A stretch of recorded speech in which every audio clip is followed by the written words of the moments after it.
Hello दोस्तों, मेरा नाम है Shivam Dwivedi. Royal online classes में मैं आप सभी का स्वागत करता हूं।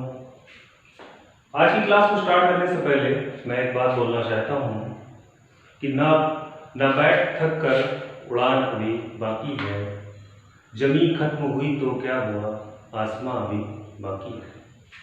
इसी बात के साथ आज की क्लास शुरू करते हैं।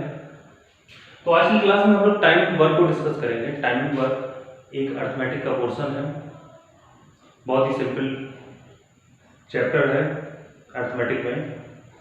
हमें इस चैप्टर में समझना होगा कि इस चैप्टर में कि ये बात पक्की है कि इस चैप्टर से सवाल जरूर पूछा जाता है पेपर में, और कभी कभी होता ये है कि हम सिंपल से सवाल को भी पेपर में लगा नहीं पाते।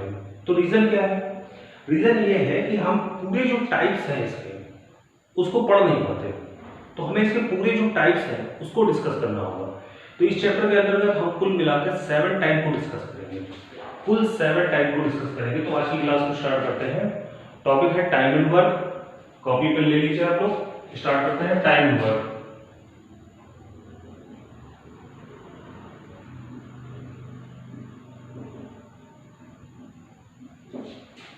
Time and work, time and work में हमें बेसिक फंडा समझना होगा कि बेसिक फंडा क्या है इसका।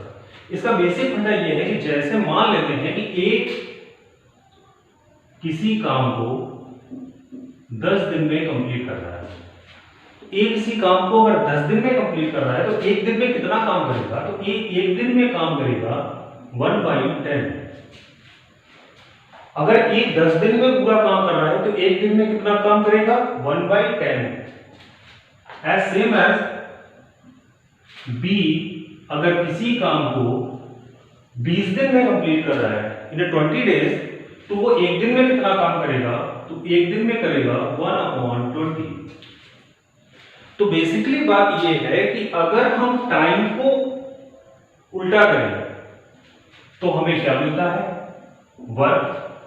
और अगर हम वर्क को उल्टा करें तो हमें क्या मिलता है? टाइम।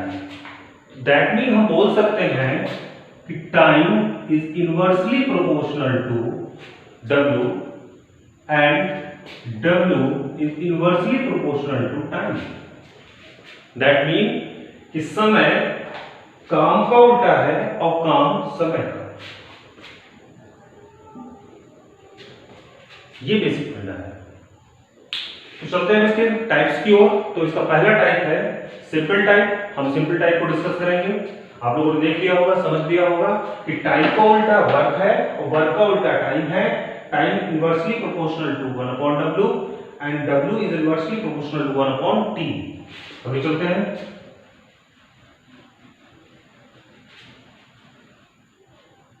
तो हम सिंपल टाइप को डिस्कस करेंगे। सिंपल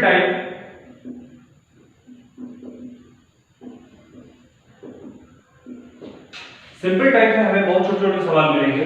जैसे मान लेते हैं, एक छोटा सा सवाल लेते हैं कि ए किसी काम को 12 दिन में कंप्लीट करता है, बी 15 दिन में कंप्लीट करता है and C complete same work in 20 days. C उसी काम को 20 दिन में कंप्लीट करता है।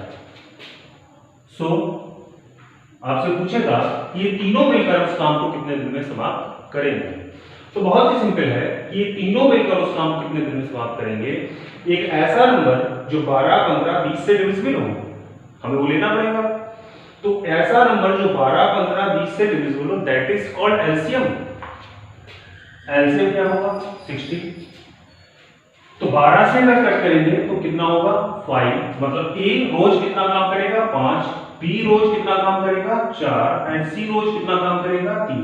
मतलब efficiency of A is 5 and efficiency of B is 4 and efficiency of C is 3। Simple है। तो तीनों मिलकर all three A plus B plus C all three complete the same work 60 5 plus 4 plus 3 in 5 days। तीनों मिलकर उस काम को 5 दिनों में समाप्त कर देंगे। ये छोटा सा बेसिक सवाल था। नेक्स्ट सवाल की ओर चलते हैं हम लोग। तो अगले सवाल की ओर देखते हैं। समझ में आ गया होगा आई थिंक।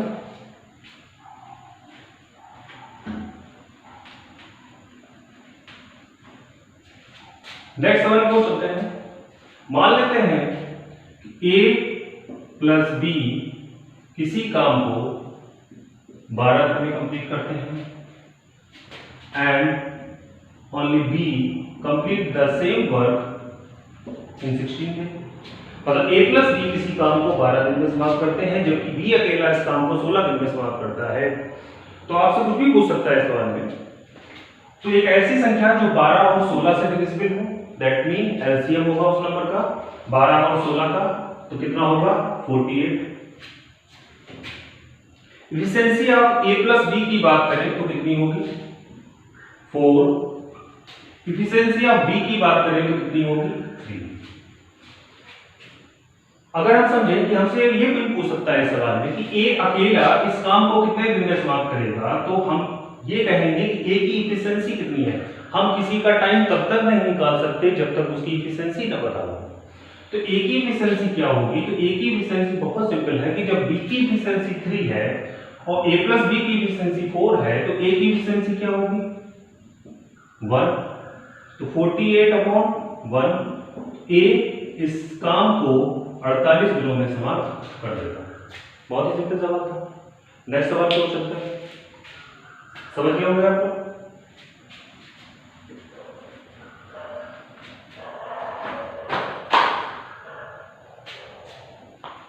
एक नेक्स्ट सवाल को चलते हैं दोस्तों, ठीक है। छोटा सा सवाल है। मान लेते हैं दो व्यक्ति किसी दीवार को, छोटा सवाल है, दो आदमी किसी दीवार को 15 और 20 घंटे में बना सकते हैं। आप लोग नोट भी कर सकते हैं नोटबुक में। दो आदमी किसी दीवार को 15 और 20 घंटों में बना सकते हैं। अगर वो साथ मिलकर काम करें तो 280 ईंटें प्रति घंटे कम लगाते हैं और दीवार को 12 घंटे में बना लेते हैं। तो दीवार में ईंटों की संख्या ज्ञात कीजिए। कह रहा दो व्यक्ति A और B मान लेते हैं जो किसी दीवार को 15 और 20 घंटों में बना लेते हैं।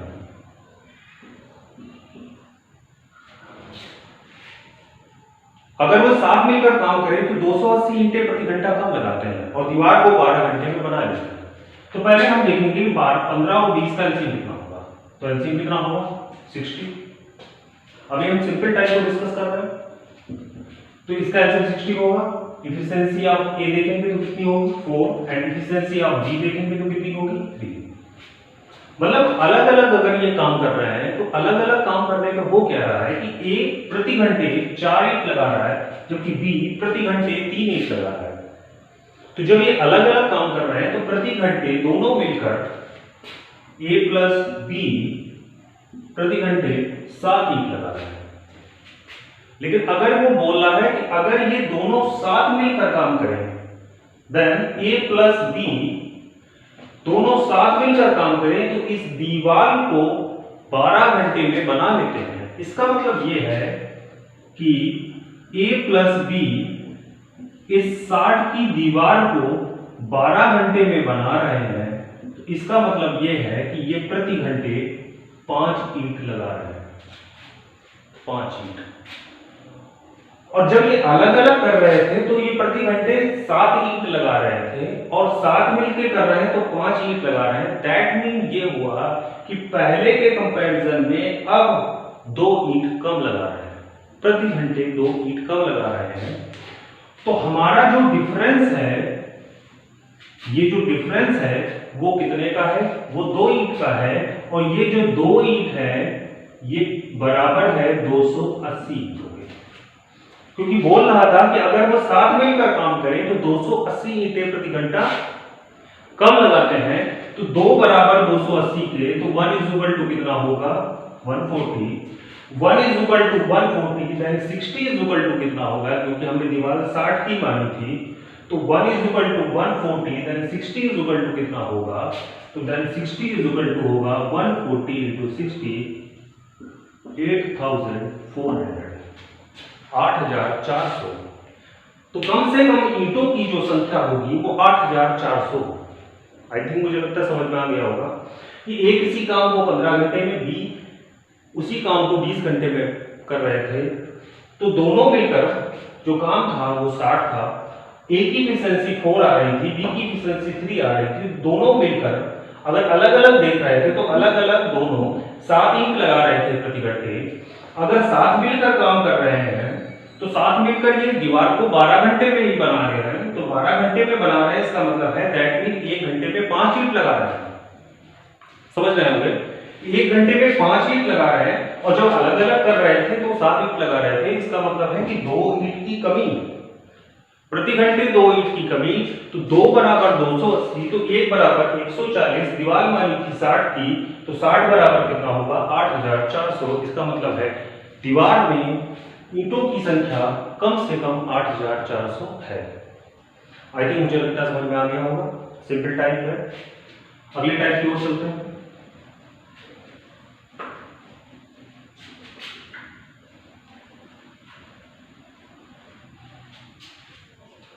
अगले टाइप को डिस्कस करने से पहले हम लोग देखेंगे कि अगला टाइप बहुत ही ज्यादा इंपॉर्टेंट है, पेयर के सवाल। हमसे पेयरिंग पे सवाल पूछा जाता है कि a प्लस बी किसी काम को इतने दिन में कर रहा है, b प्लस सी इतने दिन में कर रहा है, c प्लस ए इतने दिन में कर रहा है। तो अलग अलग टाइप पे हमसे इस पर बहुत सारे सवाल बनाए गए हैं, बहुत सारे सवाल टाइप में पूछे भी गए हैं। तो हम समझते हैं कि जब पेयर पे सवाल पूछा जाएगा, सेकेंड टाइप है ये पेयर पे, तो पेयर पे सवाल हमसे कैसे पूछा जाएगा। आप समझिए कि जैसे मान लेते हैं सवाल है कि a प्लस बी किसी काम को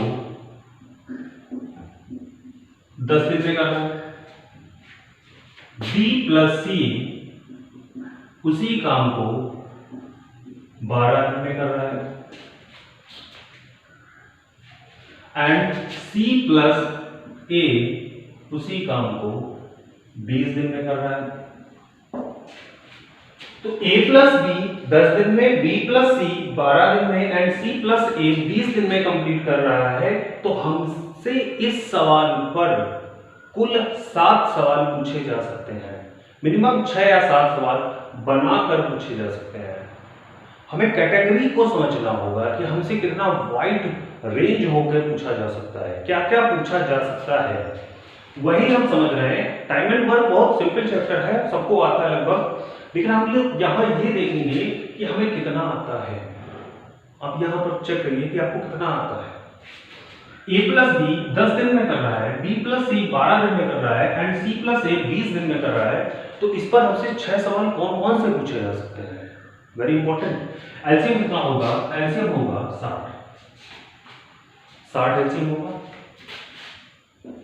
ये कितना करेगा 6, ये कितना करेगा 5, ये कितना करेगा 3। मतलब efficiency of a plus B is 6 and efficiency of b plus c is 5 and efficiency of c plus a is 3। इसका मतलब ये है कि a plus b की क्षमता 5 है, b plus c की क्षमता 5 है और c plus a की क्षमता 3 है। तो अब हमसे पूछेगा क्या, 6 वो 6 सवाल कौन से हैं। तो वो आपसे ये पूछ सकता है सिंपल सा, ये बताइए a plus b plus c इस काम को कितने दिन में करेंगे, पूछ सकता है। वो हमसे ये भी पूछ सकता है कि ये बताइए A इस काम को कितने दिन में करेगा, पूछ सकता है। वो हमसे ये भी पूछ सकता है कि ये बताइए B इस काम को कितने दिन में करेगा, ये भी पूछ सकता है कि C इस काम को कितने दिन में करेगा। वो हमसे ये भी पूछ सकता है कि ये बताइए इन सब में A B C में मोर इफिशिएंट कौन है, जिसकी क्षमता सबसे ज्यादा है। तो वो ये भी पूछ सकता है कि मोर इफिशिएंट कौन है। वो हमसे ये भी पूछ सकता है कि इन सब में लेस इफिशिएंट कौन है। तो मोर इफिशिएंट कौन है और लेस इफिशिएंट कौन है, और वो ये भी पूछ सकता है सवाल पर कि इन तीनों में से सबसे ज्यादा समय कौन लेगा और इन तीनों में सबसे कम समय कौन लेगा। तो कुल इतने सवाल बन सकते हैं, समझ रहे हैं। चलिए अब सवाल को स्टार्ट करते हैं। a प्लस बी की क्षमता कितनी है 6, b प्लस सी की क्षमता कितनी है 5 और c प्लस ए की क्षमता कितनी है 3। तो अगर हम इसे ऐड करेंगे तो 2a plus b plus c as same work 60 और इनकी संयुक्त क्षमता कितनी होगी, तो 6 5 11 और 3 14। इनकी जो संयुक्त क्षमता होगी वो 14 होगी। अगर हम 2 को यहां से एलिमिनेट करेंगे, क्योंकि वर्ग को हमें सेम रखना है, वहां भी 60 थी, यहां भी 60 थी, इसका मतलब है जब 2 को हटाएंगे तो अपनी क्षमता को आधी करेंगे। तो अगर हम 2 को हटा रहे हैं तो अपनी क्षमता को आधी करेंगे, इसका मतलब है कि अब 14 का आधा क्या हो जाएगा, 7। इसका मतलब ये है कि a प्लस बी प्लस सी की जो क्षमता होगी वो कितनी होगी, आप 7 हो जाएगी। तो सीधा सा पलटा है कि a प्लस बी प्लस सी की जो क्षमता 7 है, तो a प्लस बी प्लस सी तीनों मिलकर इस काम को कितने दिन में करेंगे, तो 60/7। समझ गए? बहुत ही सिंपल है। a प्लस बी प्लस सी की क्षमता पता चल गई तो टाइम तो पता ही चल जाएगा। मतलब टाइम तब तक नहीं पता चलेगा जब तक क्षमता नहीं पता होगी, और क्षमता तो आ गई। a प्लस बी प्लस सी की क्षमता कितनी है, 7, तो टाइम भी आ जाएगा। तो 60/7 ये टाइम होगा a प्लस बी प्लस सी का। क्लियर? हम लोग नेक्स्ट पे चलते हैं। हमसे पूछा गया है कि a का टाइम कितना होगा, तो सिंपल है, a का टाइम कितना होगा। तो a का टाइम अगर निकालना है तो हमें, जब a का टाइम निकालना है तो हमें उसे पकड़ना होगा जिसके पास a नहीं होगा। मतलब दैट मीन b प्लस सी की क्षमता कितनी है, 5, और a प्लस बी प्लस सी की क्षमता कितनी है, 7। इसका मतलब यह है कि a की क्षमता 2 होगी। समझ रहे होंगे? a की क्षमता कितनी है, 2। क्लियर? b प्लस सी की 5 है और a प्लस बी प्लस सी की 7 है, तो इसका मतलब है कि a की क्षमता 2 है। और अगर हमें c की क्षमता निकालनी हो या b की क्षमता निकालनी हो, किसी की भी क्षमता निकालनी हो, अब माइनस तो इसी में करेंगे ना। समझ रहे होंगे कि अगर हमें c की निकालनी है तो a प्लस बी प्लस सी, मतलब a प्लस बी प्लस सी के पास 7 रुपए है। बहुत सिंपल टाइप है, इसमें जरूर समझ में आएगा। जिसको पैसे समझ में आया उसको फिर किसी चीज से समझ में नहीं आएगा। कि अगर a प्लस बी प्लस सी के पास 7 रुपए है और ए बी के पास 6 रुपए है, तो सी के पास कितना रुपए है भाई, सी के पास 1 रुपए है ना, क्योंकि ए बी के पास तो 6 रुपए है और a प्लस बी प्लस सी के पास 7 रुपए है। तो इसका मतलब है सी के पास 1 रुपए है, तो दैट मीन कि सी की एफिशिएंसी 1 है। समझ रहे हैं? यही हाल बी का देखें तो अगर c प्लस a की एफिशिएंसी 3 है और ए बी सी की एफिशिएंसी 7 है, तो इसका मतलब है कि b की एफिशिएंसी 4 है। 7 माइनस 3, तो b की एफिशिएंसी 4 है। अब बहुत आसान है, बहुत ही आसान है। हमसे पूछा था मोर एफिशिएंट कौन है, तो मोर एफिशिएंट कौन है, जिसकी क्षमता ज्यादा है। इसका मतलब है मोर एफिशिएंट कौन है, b। लेस एफिशिएंट कौन है, कौन सबसे कम कार्यदक्ष है, तो सबसे कम कार्यदक्ष कौन है, सी। बहुत आसान है। अब हमसे ये भी पूछा गया था ए कितने दिन में इस काम को खत्म करेगा, तो ए की क्षमता कितनी है, 2। तो हमने सबसे पहले a प्लस बी प्लस सी इस काम को 60/7 डेज में कंप्लीट करेगा। ये पहले का आंसर आ गया। दूसरे का आंसर क्या है, a इस काम को कितने दिन में कंप्लीट करेगा, तो 60/2 इन 30 डेज। बहुत ही सिंपल। b कितने दिन में खत्म करेगा, तो 60/4 इन 15 डेज। b इसे 15 डेज में कंप्लीट करेगा। एंड c इसे कितने दिन में खत्म करेगा, यहीं पे देख लेते हैं। c 60/1 इन 60 डेज। समझ रहे हो? तो पूरा का पूरा जो कॉन्सेप्ट है पेयर का, वो हमने यहां पर सीखा। पेयर में a प्लस बी किसी काम को 10 दिन में समाप्त करते हैं, b प्लस सी 12 दिन में एंड c प्लस ए 20 दिन में समाप्त करते हैं। तो एलसीएम कितना होगा, एलसीएम वो संख्या जो 10, 12, 15 से डिविजिबल हो जाए। तो हमारी संख्या कितनी होगी, 60। मतलब a प्लस बी 6 करेंगे, b प्लस सी 5 करेंगे, c प्लस ए 3 करेंगे। तो हमारी जो संयुक्त क्षमता है वो कितनी है, वो 14 बन रही थी। और यहां पर कितना हो रहा था, 2a प्लस बी प्लस सी। अगर 2 को एलिमिनेट करना है तो हमें अपनी क्षमता को आधा करना होगा। तो हमने अपनी क्षमता को आधा किया। इसका मतलब ये हुआ कि a प्लस बी प्लस सी की संयुक्त क्षमता जो है वो 7 है। तो a प्लस बी प्लस सी इस काम को कितने दिन में समाप्त करेंगे, 60/7। अगर हमें a की एफिशिएंसी निकालनी थी तो हमें a की एफिशिएंसी निकालनी थी। तो यहाँ b प्लस सी है, बी प्लस सी के पास 5 रुपए है और ए प्लस बी प्लस सी के पास 7 रुपए है, तो इसका मतलब है ए की इफिशिएंसी 2 है तो 2 के हिसाब से 30 दिन में कंप्लीट करेगा, बी की इफिशिएंसी 4 है, बी के हिसाब से 15 दिन में कंप्लीट करेगा और सी की इफिशिएंसी 1 है तो ये 60 दिन में कंप्लीट करेगा। कौन मोर इफिशिएंट है? तो B is a more efficient. कौन लेस इफिशिएंट है? तो C is a less efficient. ये भी सवाल पूछा जा सकता है कि इस काम को सबसे कम समय में कौन पूरा करेगा। तो सबसे कम समय में कौन पूरा करेगा? जो सबसे ज्यादा शक्तिशाली होगा। सबसे ज्यादा शक्तिशाली कौन है? तो सबसे कम समय में इसे बी कंप्लीट करेगा और सबसे ज्यादा समय में इसे सी कंप्लीट करेगा। दैट मीन आपको पेयर वाले सवालों में अब कभी कोई प्रॉब्लम नहीं आएगी। तो हम लोग नेक्स्ट टाइप पे चलते हैं। आज की क्लास का ये सेकंड पॉइंट था पेयर, जो हम लोगों ने कंप्लीट किया है। तो थर्ड पे आते हैं। आप नोट डाउन कर रहे होंगे? ओके।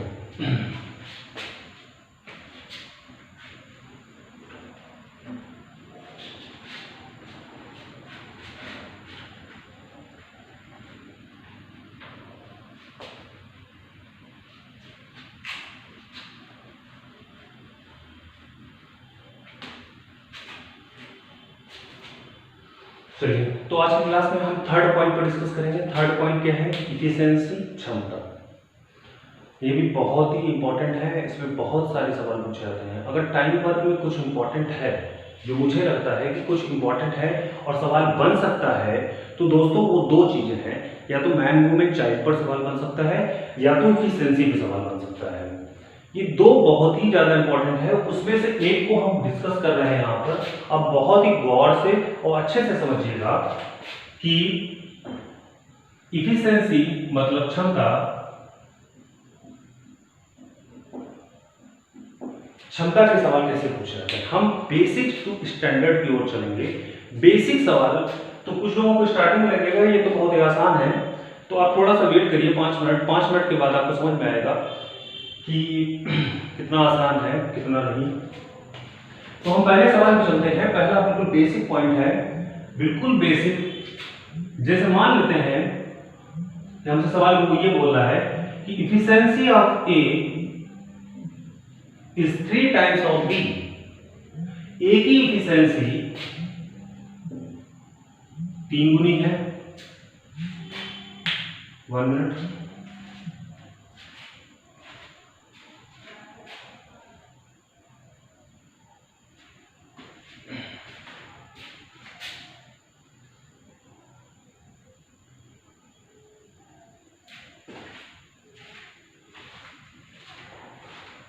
हाँ हेलो, अरे पढ़ा रहे हैं पढ़ा नहीं है, पढ़ा रहे हैं कौन लोग।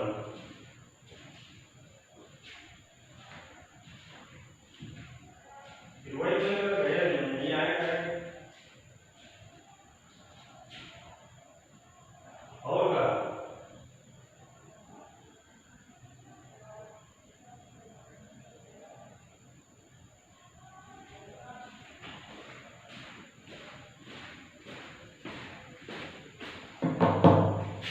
तो सॉरी दोस्तों, हम लोग इफिशिएंसी को डिस्कस कर रहे थे। इफिशिएंसी में तो देखते हैं पहले सवाल को।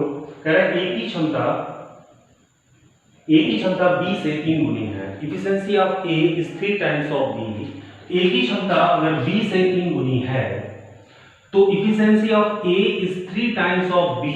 तो किसकी 3 गुनी है? ए की। तो ए के नीचे 3 और बी के नीचे 1। कह रहा है कि दोनों मिलकर किसी काम को 10 दिन में समाप्त करते हैं। बहुत ही सिंपल टाइप का सवाल है। वो ये कह रहा है कि ए की कार्यक्षमता बी से 3 गुनी है, तो ए की कार्यक्षमता बी से 3 गुनी हो गई।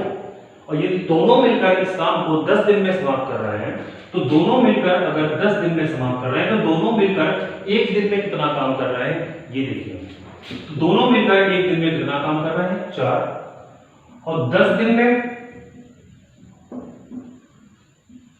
40 काम करेंगे, करेंगे नहीं करेंगे?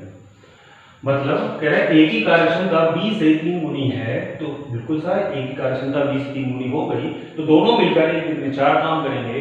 यदि दोनों मिलकर इस काम को 40 दिन में समाप्त करते हैं, तो 40 दिन, दोनों मिलकर इस काम को 10 दिन में समाप्त करते हैं, तो 10 दिन में कितना काम करेंगे? 40 काम करेंगे। तो ये पूछ सकता है, ये बताइए कि ए इस पूरे काम को कितने दिन में समाप्त करेगा? ए समाप्त करेगा 40/3 डेज में।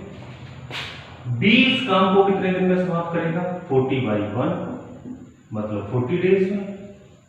बहुत ही सिंपल सवाल है। एक सवाल और डिस्कस करते हैं, छोटा सा।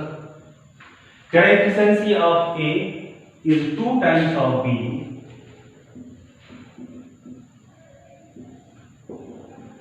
ए की कार्यक्षमता बी से दोगुनी है, ए की कार्यक्षमता बी से दोगुनी है, अतः दोनों मिलकर किसी काम को 16 दिन में समाप्त करते हैं। तो 16 दिनों में समाप्त करते हैं, मतलब ए रोज कितना काम करेगा? 2, बी रोज कितना काम करेगा? 1, दोनों मिलकर 3 काम करेंगे। 16 दिन में कितना काम कंप्लीट करेंगे? तो दोस्तों 16 दिन में ये लोग 48 काम को कंप्लीट करेंगे, 48। तो 48 काम को कंप्लीट करेंगे। तो ये बताइए कि ए अकेला इस काम को कितने दिन में कर पाएगा? तो ए अकेला इस काम को कितने दिन में कर पाएगा? तो दोनों मिलकर 16 दिन में कंप्लीट करते हैं, तो काम कितना बनता है? 48। तो ए कितने दिन में कंप्लीट करेगा? 48/3, सॉरी 2। और बी कितने दिन में कंप्लीट करेगा? तो 48/1। इसका मतलब बड़ा आसान है। ए की कार्यक्षमता बी से दोगुनी है, तो दोगुनी हो गई। दोनों मिलकर किसी काम को 16 दिन में समाप्त करते हैं, तो काम कितना हुआ? 48 हुआ। ए को करना है तो ए की क्षमता 2 है, तो 24 दिन लेगा। अगर बी को करना है तो 48 दिन लेगा। बहुत ही सिंपल है। नेक्स्ट क्लास में समझ गए होंगे।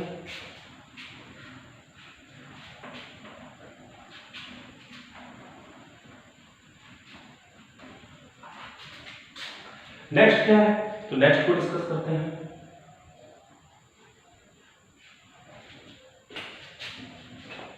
नेक्स्ट ये कह सकता है कि ए की कार्यक्षमता बी से 3 गुनी है। ए की कार्यक्षमता बी से 3 गुनी है, तो ये किसका रेशियो हो गया? ये क्षमता का रेशियो हो गया, इफिशिएंसी का रेशियो हो गया। और वो ये भी कह सकता है आपसे सवाल में कि efficiency of A is 3 times of B, अतः किसी काम को पूरा करने में ए बी से 60 दिन कम लेता है। ए बी से 60 दिन कम लेता है। इसका मतलब है कि क्षमता का रेशियो 3:1 है, तो टाइम का रेशियो क्या होगा? 1:3 होगा। होगा कि नहीं होगा? जब क्षमता का रेशियो 3:1 है, तो टाइम का रेशियो 1:3 होगा। तो 1:3 होगा, इसका मतलब है आपके हिसाब से ए कितना टाइम ले रहा है? 1। और बी कितना टाइम ले रहा है? 3। टाइम में कितने का डिफरेंस है? 2 का डिफरेंस है, और ये 2 बराबर 60 के हैं। 2 बराबर 60 के है, तो 2 इज इक्वल टू कितना होगा? 60 days. Then 1 is equal to कितना होगा? 30 डेज। इसका मतलब है कि 1 टाइम कौन ले रहा था? ए, और 3 टाइम कौन ले रहा था? बी। दैट मीन्स ए काम को 30 दिन में समाप्त करेगा, जबकि बी काम को 90 दिन में समाप्त करेगा। अब आपके लिए सवाल लगाना बहुत ही आसान है।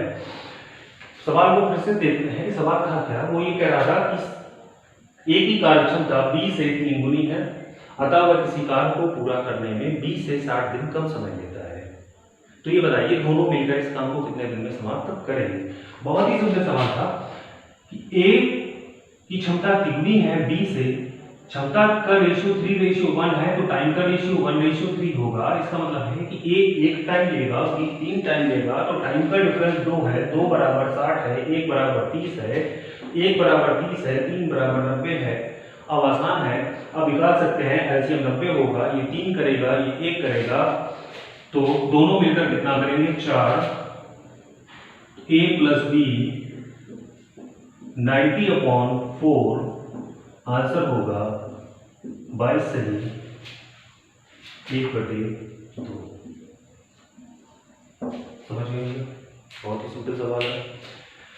क्षमता पर जो स्टैंडर्ड सवाल है, स्टैंडर्ड सवाल बहुत ही ज्यादा स्टैंडर्ड है, उसको हम लोग डिस्कस करेंगे आगे के एक वीडियो में। तो आप जरूर देखिएगा, क्योंकि क्षमता पे बहुत ही ज्यादा इंपॉर्टेंट सवाल है जो मैं पढ़ाऊंगा आगे की वीडियो में। अभी हम लोग एक अगले टाइप को देख रहे हैं जिसका नाम है अल्टरनेट।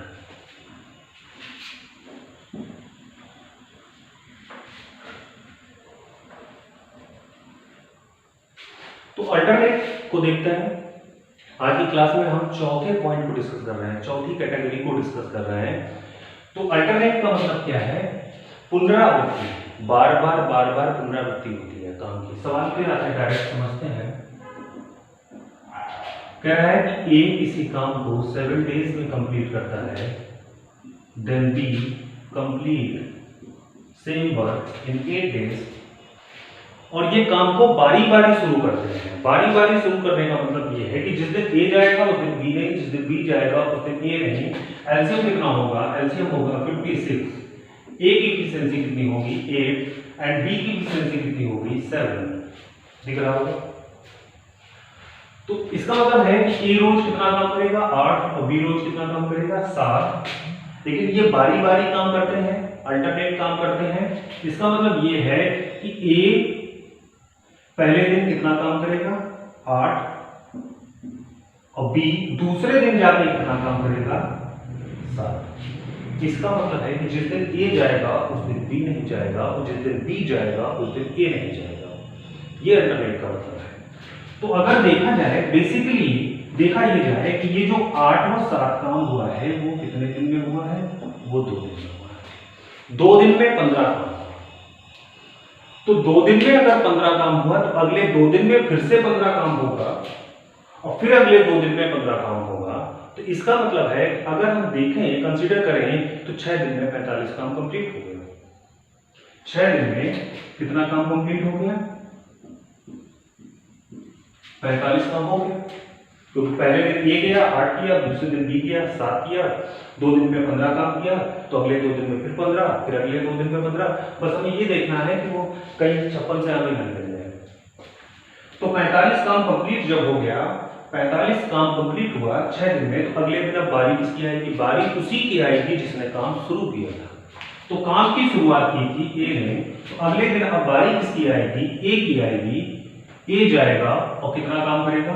8। तो 7वें दिन, जो 7वां दिन है, उस दिन कितना काम होगा? उस दिन होगा 45 + 8। इसका मतलब है 7 दिन में 53 काम होगा। अब 8वें दिन किसकी बारी आएगी? तो बी की बारी आएगी, और बी की क्षमता कितनी है? 7। लेकिन अब काम कितना बचा है? काम बचा है 3। तो इसका मतलब है 8वें दिन 7 दिन का काम कंप्लीट हो गया। तो आंसर क्या होगा हमारा? 7 दिन हो गए, 7 दिन हो गए, बचा काम 3। जो बचा काम ऊपर है 53 हो चुका, 56 था, 53 हो गया, तो बचा काम 3। बारी किसकी है? बी की है। ये आंसर होगा। समझ गए? बहुत ही आसान है। एक सवाल और लेते हैं, ज्यादा समझ में आएगा। नोट कर लीजिए, अगले सवाल में ज्यादा समझ में आएगा।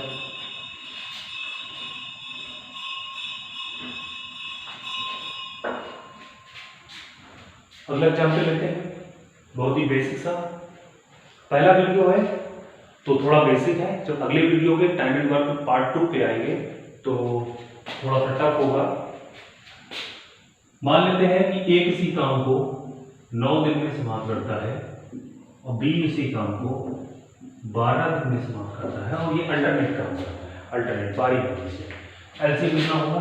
36। ये कितना काम करेगा? 4, और ये कितना काम करेगा? 3। इसका मतलब ये है कि जिस दिन ए जाएगा उस दिन बी नहीं जाएगा, और जिस दिन बी जाएगा उस दिन ए नहीं जाएगा। तो इसका मतलब है काम की शुरुआत कौन कर रहा है? तो काम की शुरुआत ए कर रहा है, तो पहले दिन कौन जाएगा? ए। कितना काम करेगा? 4। दूसरे दिन कौन जाएगा? बी। कितना काम करेगा? 3। तो हम ये बोल सकते हैं कि 2 दिन में कितना काम हुआ? तो हमने ये कहा कि 2 दिन में 7 काम हुआ। 2 दिन में 7 काम हुआ। तो जब 2 दिन में 7 काम हुआ, और करना कितना है हमको? 36, तो इसका मतलब है हमें 5 गुना करना पड़ेगा। हमें इसके पास पहुंचना है तो हमें 5 गुना करना पड़ेगा। इसका मतलब ये है कि हमें अपने काम को 5 गुना करना पड़ेगा, तो टाइम को भी 5 गुना करना पड़ेगा। इसका मतलब है कि 10 दिन में कितना काम हो गया? 10 दिन में 35 काम हो गया। 10 दिन में 35 काम हो गया, तो अब बारी किसकी आएगी? अब बारी आएगी उसी की जिसने काम शुरू किया था। तो अब बारी आएगी ए की, और बचा काम कितना है? बचा काम है एक काम बचा है, उसे करने के लिए कौन आएगा? उसे करने के लिए ए आएगा। तो 10 सही 10 हो चुका है, बचा काम 1, करने के लिए कौन आ रहा है? ए। 10 सही 1/4। वेरी सिंपल, आप समझ गए होंगे। एक सवाल और लेते हैं, तो आज की क्लास का ये अंतिम सवाल होगा। अल्टरनेट पीएस है, तो आप लोग नोट कर लिया होगा आई थिंक।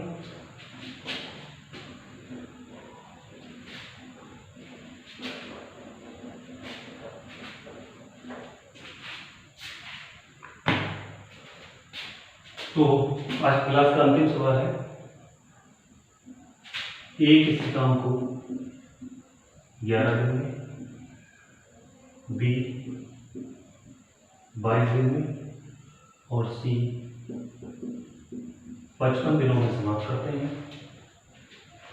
ए किसी काम को 11 दिन में, बी 22 दिनों में और सी 55 दिनों में समाप्त करते हैं। तो आपसे ये कह रहा है कि ए काम की शुरुआत करता है, ए काम की शुरुआत करता है और बी और सी बारी बारी एक एक दिन छोड़कर काम करते हैं। मतलब सवाल ये है कि ए रोज काम करता है, जबकि बी और सी बारी बारी एक दिन छोड़कर काम करते हैं। तो काम कितने दिन होगा? एलसीएम कितना होगा दोस्तों? एलसीएम कितना होगा इसका? 120, 110,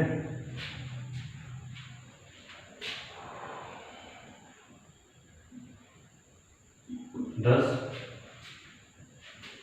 ये कितना होगा? 5, और ये कितना होगा? सॉरी 2। तो ए कितना काम करेगा? ए रोज करेगा 10 काम, बी कितना करेगा? बी 5 करेगा और सी कितना करेगा? 2 काम करेगा। ठीक है, कह रहा ए रोज काम करता है, ए रोज काम करता है, लेकिन बी और सी बारी बारी इसके साथ सम्मिलित होते हैं। तो पहले दिन इसके साथ कौन आएगा? बी आएगा। अगले दिन इसके साथ कौन आएगा? सी आएगा, और ये क्रम इसी तरह से चलता रहेगा। इसका मतलब है पहले दिन इसके साथ बी आया है, तो ए प्लस बी कितना काम कर रहा है? 15। अगले दिन सी आया है, तो अगले दिन कितना काम हो रहा है? 22। इसका मतलब ये है कि 2 दिन में कितना काम हुआ? 27। 2 दिन में 27 काम हुआ। ठीक है, तो हमें 110 काम कंप्लीट करने में कितना दिन लगेगा? तो अगर 2 दिन में 27 काम हुआ है, तो फिर से अगले 2 दिन में 27 होगा, फिर अगले 2 दिन में 27 होगा। समझ रहे हैं ना? तो इसका मतलब है कि अगर हम बात करें तो 6 दिन में 81 काम हो जाएगा। 6 दिन में 81 काम हो जाएगा। 6 दिन में 81 हो जाएगा। अब 7वां दिन किसका आएगा? उसी का आएगा जिसने काम को शुरू किया था। तो 7वें दिन कौन आएगा? ए प्लस बी, और कितना काम कंप्लीट करेगा? 15। तो हाँ 81, तो 81 और 15, तो 7वें दिन इन 7 डेज 81 प्लस 15 96 काम कंप्लीट हो जाएगा। अब किसकी बारी आएगी? तो अब बारी आएगी ए प्लस सी की। ए प्लस सी कितना काम करता है? 12 काम करता है, लेकिन अब काम बचा कितना है? आई थिंक मुझे लग रहा है कि एक बार और चला जाएगा। 12, तो 81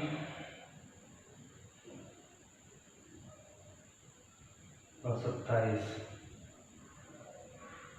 16, हाँ शायद एक बार और चला जाएगा। ठीक है, यहाँ पर अभी एक बार और जाएगा। ये 2 दिन में 27 हो रहा था, तो हमें 4 बार ले जाना पड़ेगा। तो 8 दिन में कितना होगा? 8 डेज में कितना होगा? 108। 108 होगा। 8 दिनों में 108 काम हो जाएगा। अब बारी किसकी आएगी? 9वें दिन a प्लस बी की बारी आएगी और बचेगा काम कितना? 2। तो बचा हुआ जो 2 काम है वो करने कौन आएगा? a प्लस बी आएगा। तो 8 दिन तो काम हो चुका है, बचा काम 2 है, आएगा कौन? a plus B. तो इसका मतलब है पूरा काम 8 से ही 2/15 दिन में कंप्लीट हो जाएगा। आई थिंक मुझे लगता है समझ में आ गया होगा। तो जब हम अगली क्लास में आएंगे, अगले वीडियो पर, तो हम इसके जो बचे हुए टाइप हैं, जो 3 टाइप बचे हुए हैं उसको डिस्कस करेंगे। और इसके जो तीसरे वीडियो पे जब हम आएंगे तो हम इसके मिसलेनियस, हार्ड, मीडियम और काफ़ी अच्छे सवालों को डिस्कस करेंगे। तो टाइम एंड वर्क में हमें कुल 3 वीडियो मिलेंगे, time and work part 1, time and work part 2 और टाइम एंड वर्क पार्ट 3। दोस्तों मैं एक बार फिर आपसे कहना चाहता हूँ कि उम्मीद मत तोड़िए, उम्मीद बनाए रखिए, ठीक है। हौसला टूटने मत दीजिए, हौसला बनाए रखिए। ये कुछ ही समय का संकट है, बहुत जल्द गुजर जाएगा, ठीक है। किसी अच्छे व्यक्ति ने कहा था, ना बैठ थक कर उड़ान अभी बाकी है, जमी खत्म हुई तो क्या हुआ, आसमां अभी बाकी है, ठीक है। जमी खत्म हो गई तो क्या हुआ, आसमां अभी बाकी है। इसी बात के साथ आज की क्लास को समाप्त करते हैं। जय हिंद, जय Bharat. Thank you so much.